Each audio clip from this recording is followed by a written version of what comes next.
जरा झाडाखाली विश्रांती घ्यावी. आम्हाला काय माहिती इथं कोण येतंय काय येतंय. अरे बाबा, नळाला पाणी प्यायचं की आंघोळीचं पाणी तलावात आहे. कुणाच्या बाला नळ घावायचा म्हटलं दिसतंय चांगलं पाणी घोटभर पिलो आणि झाडाखाली बसलो होतो. तुम्ही आणि कोण आहे? तुझ्या सोबत कोण आहे रे? ही होय माझी बहीण आहे. भन आहे. होय पण भनीला घेऊन काय फिरतोस तू? काय सांगू तुम्हाला, परिस्थिती वाईट आली आमच्यावरती म्हणून आम्ही या ठिकाणी आलोय. कुठं काम धंदा मिळतोय का बघायसाठी. कामधंदा? होय तुमच्याकडे एखादं काम असलं तर सांगा. काय बी समदम काम करीन बघा. रानातला असू दे, जनावराचा असू दे, काय असेल ते पडेल ते काम करतो. कामाला लावूया. असं? ठीक आहे. म्हणजे तू धंदा करत दिसतोय. होय होय तुझ्या कपड्यावरनं किंवा शरीर बॉडीवरनं असं वाटतंय तू शेतकरी माणूस दिसतोय. होय औषधात राबणार आहे मी. बरोबर आहे. मग गुराढोराचं सगळं बघत असशील. एक नंबर. असं? होय होय कुठलं गुरातलं काय बी सांगा आपल्याला. असं? मी काम तुम्हाला देणार. चालेल की. काय करायचंय?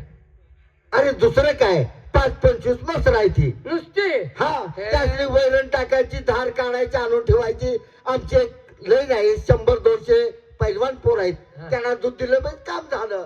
दादा म्हणजे तुम्ही आईलवान आहे होय? ऐलवान नाही, पैलवान. हा अरे सगळं सरळ बोलतोस आणि एवढंच कसं वाकडं बोलतोस? शब्दच त्यात लागतोय जरा. हा पैलवान आहे होय? हा, मला एक शंका आहे, जरा गरीबाची विचारू का? जरा 1 मिनिट. हा. आणि तुझ्या बहिणीला सुद्धा काम आहे. आमच्याकडे काम आहे. बरं. दोघांना बी काम आहे का? फक्त तुझ्या बहिणीनं स्वयंपाक करायचा. स्वयंपाकाचं तिचा नादच करू नका. असं नव? तिने केलेला स्वयंपाक जरी एकदा खाल्ला 8 दिवस नुसती अशी बोट चाटली पाहिजे ती. असं? हा तुझी बहीण आम्हाला भेटली मग इतके दिवस आमच्या हातावर चालू ना बा. जेवण खाणे करतो आम्ही. तू मला त्या उचलायला लावू नकोस. जेवण जर हाताने करतो तरी नाही दादा. अरे मग आपला आपण बनवून खात होतो का नाही? तेच म्हणतो मी. बोला. एक शंका विचारू का? विचारा की. तुम्ही पैलवान आहे ना का? होय. एक माझी विनंती आहे. काय? पैसे नसले तर मी कुठनं तर मागून आणतो. काय? ह्याचा तेवढा मुडदूस बांधून आणता का? अरे बाबा, तो पैलवान नाही. हा? फक्त पैलवानाची सेवा करण्यासाठी तो माणूस म्हणजे आहे. कापड सांभाळाय होय? हा. शिरपती, मला दूध अरे एक एक पैलवान दिसतात तसं नसतात. तो पैलवानच आहे. मला दूध पचन हाड दिसतात का नाही? हा ती हाडच तिचे काम करत असते. अंदाज होय. बर, ते जाऊ दे. मला काम सांगा. काम सांगायचं? हा. लगेच काम सांगतो. आणि ताईला बी आमच्या तिथं जवळ स्वयंपाक खोली दाखवा. बाजूला, तलावाच्या बाजूला खुली आहे. बर तिथं स्वयंपाक करायचा काम तुझ्या बहिणीला. बर. आणि तुला हम्म.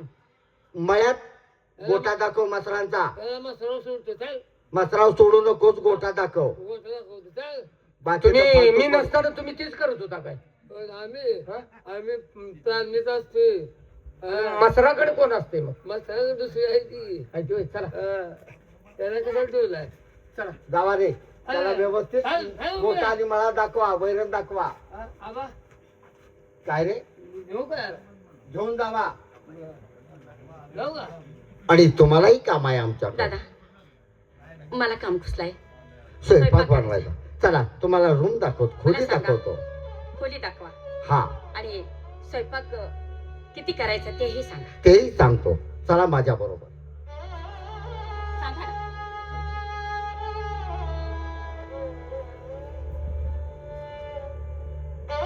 ही स्वयंपाक खोली आहे. जास्त नाही, एक 25 लोकांचा स्वयंपाक तुम्ही बनवायचा. चालेल, करणार मी. पण एखादी गोष्ट बोललो तर राग येणार नाही? तुम्ही आता आम्हाला कामाला ठेवले. हो, कुठलेही काम सांगा, आम्ही करायला तयारच आहे. सांगा. बरोबर आहे. असं ह्या भिकाऱ्या बरोबर उन्हा तानाचं रानावानात भटकण्यापेक्षा एका ठिकाणी राहावं असं आपल्याला वाटत नाही? राहू ना. आता तुम्ही आम्हाला चांगला जर आधार दिला तर आम्ही इथंच राहू. आम्ही असं नाही ना? जाणार कुणीकडे. असं मग माझं मनच खुल्लं करतो. तुम्हाला पाहिलं आणि आमचं प्रेम बसलंय आपल्यावरती. प्रेम? हो. हे बघा, असं काय बोलू नका. असं वेड वाकडं काही बोलू नका. प्रेम भावाचं बसणारच की, पण अनेक तऱ्हेचं प्रेम असतो. बरोबर. पण मी ती समजत नाही. तुम्ही माझ्या भावासारखंच आहात. नाही, ते प्रेम नाही. तुमचं सौंदर्य पाहिलं, माझी जवळ 35-40 वर्षाची पैलवानकी मी आपल्यावरती कुर्बान करायला तयार आहे. म्हणजे ज्याप्रमाणे नवरा बायकोचं प्रेम असतं अशा पद्धतीचं प्रेम हवं. बस करा, बस झालाय. इथं आल्यानंतर तुम्ही आम्हाला पाहिलं, आम्हाला पाहिल्यानंतर तुम्ही आम्हाला काम दिलं. छोटी मोठी मला सुद्धा नोकरी दिली आणि मला कामाला ठेवून तुमची वासना माझ्यावरती वाईट.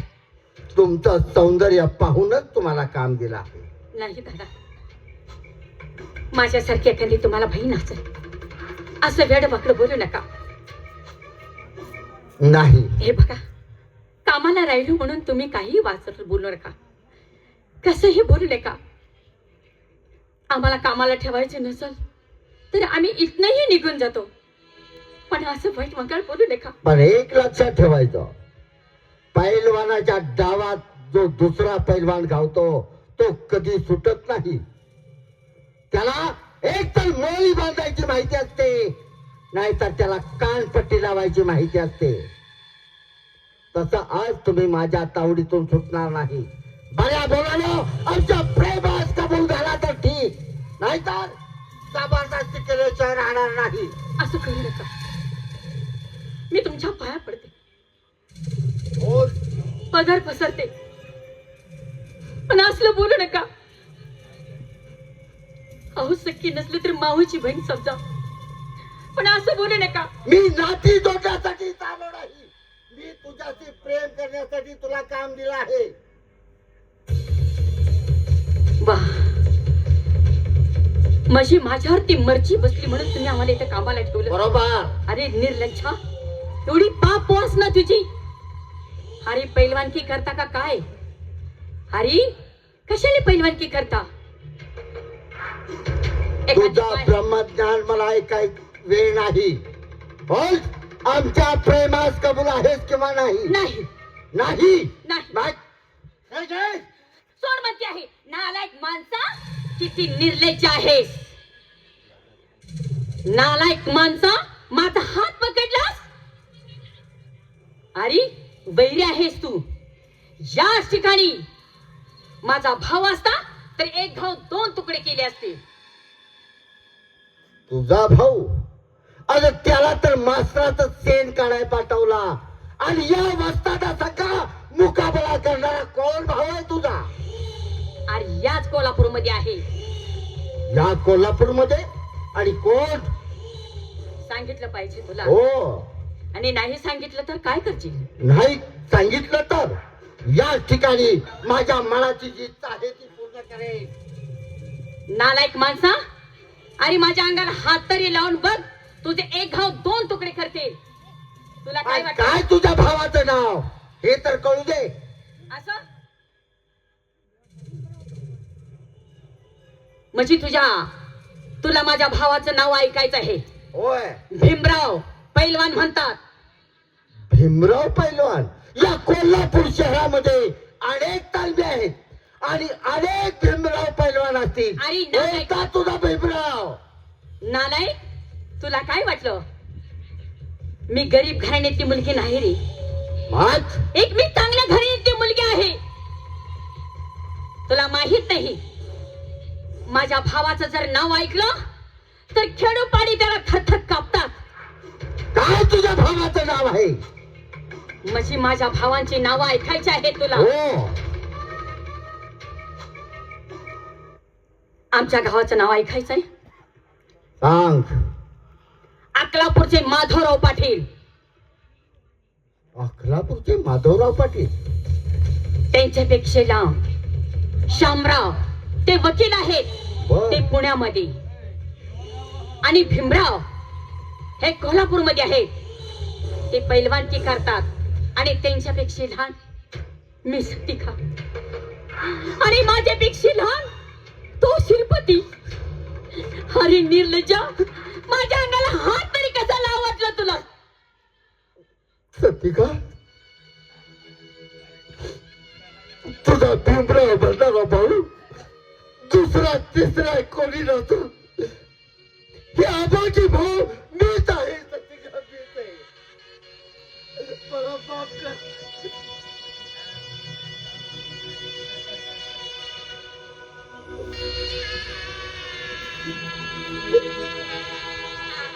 दादा, काय हे? ह्याच्यासाठी तुम्ही पैलवानकी करता? सतिका, या पापऱ्या हाताला, तुझ्या देहाला बी हाताला स्पर्श केला. कुणाने नाही माझा हात तोड. या डोळ्याने पापी पाहिलं तुझ्याकडे. हे डोळे काढ. तुझ्या मनात जी शिक्षा येईल ती दे मला. मी भाऊ बनण्याच्या लायकीचा नाही. हो, खरीच लायकीचा नाही. दादा म्हणायला देखील आम्हाला लाज वाटते. बऱ्याच टायमात थोडक्या वेळेत मी तुम्हाला ओळख सांगितली म्हणून बरं. नाहीतर माझी दशा काय केली असती तुम्ही? आमच्या शरीराचा चोळा मोळा केला असता. बोलू नकोस, असं बोलू नकोस. याच ठिकाणी दुसरी कोणी स्त्री असती तर तिने तुमचे काय केलं असतं? काय केलं असतं तुम्ही त्याचं? अरे वा, माफ कर. पैलवानकी करतात. रस्त्याने आई बहिणी चालली तर तिला आई बहीणच म्हणा. तिच्या वाईट नजर करू नका. चुकलोय मी. काय केलं तुम्ही हे? इथून पुढे कधी चुकला नाही. तुझ्या पायाची शपथ मी कधी चुकणार नाही.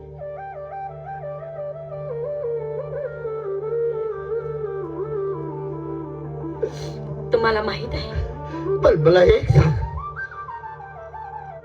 तो तुझ्या बरोबर आहे? तो श्रीपती. शिरपती आहे. श्रीपती, अरे तू लवकर आलास. व्यायाम करून आलो. व्यायाम करायला हो, गेलास? पैलवानाच्यात राहिल्यामुळे मला बी व्यायामाची सवय लागली. म्हणजे मी बी आता उष्ट्या करणार. कुस्त्या म्हण. हा, ते अरे ती माणूस का रडायला लागलाय? त्याला काय भाकरी दिली नाही? जेवण बनवलेलं आहे. मग का रडाय का लागलाय? तुला माहित नाही, काय झालं? तो गेलास कामावर. होय, मी ते स्वयंपाकाचं त्यांना विचारलं. बर. त्यांनी खूप माझ्यावरती वाईट नजर केली. त्यांनी मला फार वेगळे वेगळे बोलत होते. माझा हात पकडला. काय? मी हात छिडकावून घेतला. हे शब्द बोलले, याच पैलवान, याच कोल्हापूरमध्ये माझा पैलवान आहे भीमराव. त्या असता ते एक घाव दोन तुकडे केला असते. असं म्हटल्यानंतर तो माझ्यापासून दूर झाला आणि मी सगळी हकीकत त्यासनी सांगितली. शिरपती, आणि दुसरा कोणी नाही, ही आपला भाऊ आहे. नाही नाही, पुन्हा त्या रक्ताच्या नात्यांची नावं नको काढूस.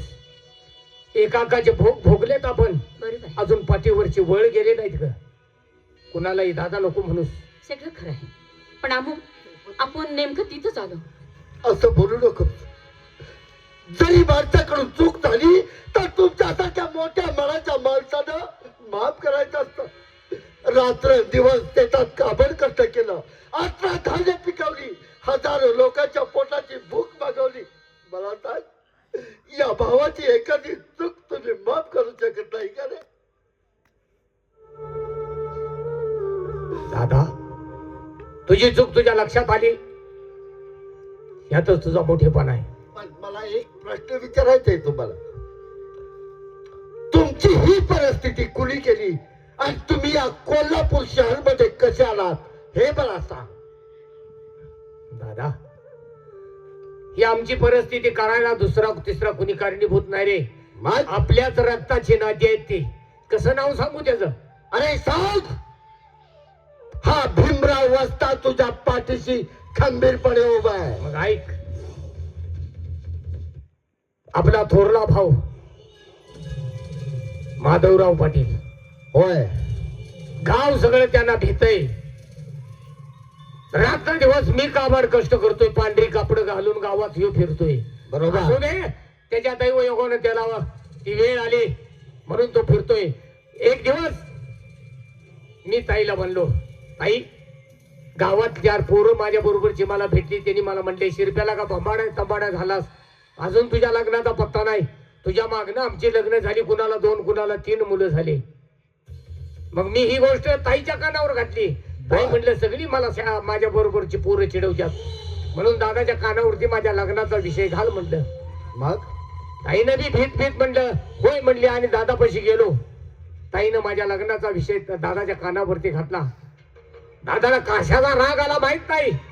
ताईच्या वय हात उचलला, माझ्यावरती हंटरचे फटके मारले. नको नको त्या शब्दानं माझ्या ताईचा अपमान केला. मी बोलू नये आणि ते तो ऐकू नये, असे शब्द एक एक वापरले रे. बोल, मनात कोणती गोष्ट ठेवू नकोस, खुल्या अंतकरणाने बोल म्हणजे झाला. दादा कसं सांगू रे. याच माझ्या बहिणीला आणि मला बहिणी भावानाच्या नात्याच्या पलीकडची उपमा दिली. तिथं मारहाण केली, घरातनं हाकलून दिलं. आता तिथं थांबायचं नाही म्हणलं. माझ्या डोक्यात विषय आला की बोलता बोलता दादा बोलला होता की पुण्याला एक आपला भाऊ आहे बर, शामराव.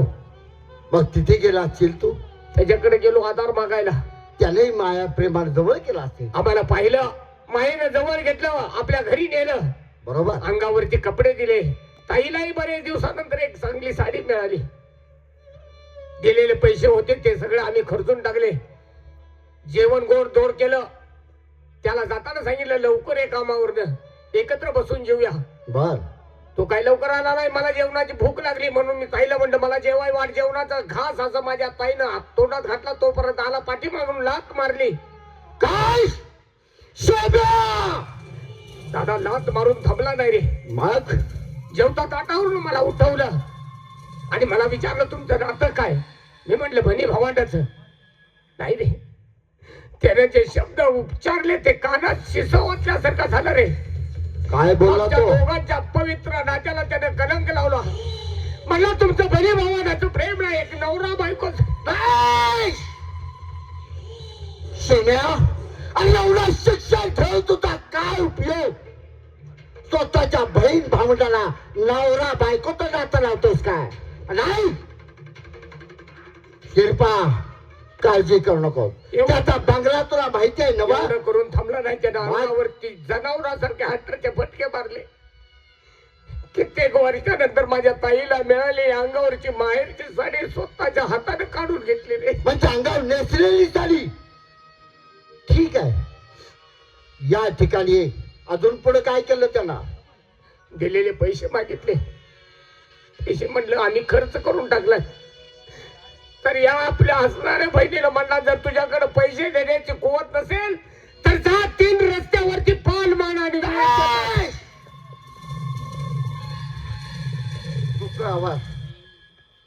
आता काळजी करू नका.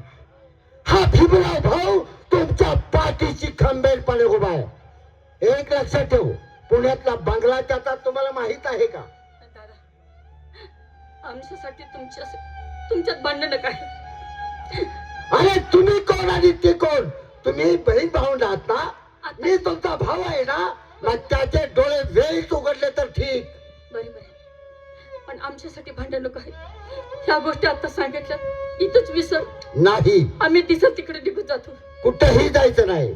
जोपर्यंत हा भाऊ जिवंत आहे तोपर्यंत मी कुठेही जाऊ देणार नाही.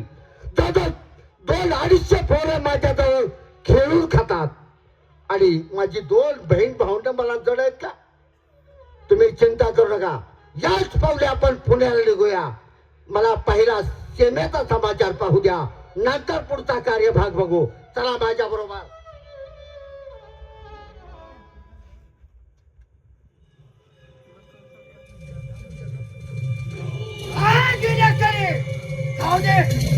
अरे कान गेली.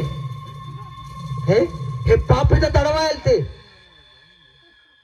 बरोबर सही सलामत सुटलो, नाहीतर विनाकारण तोंड जागा चावायला जागा राहिली नसती. जाऊ दे.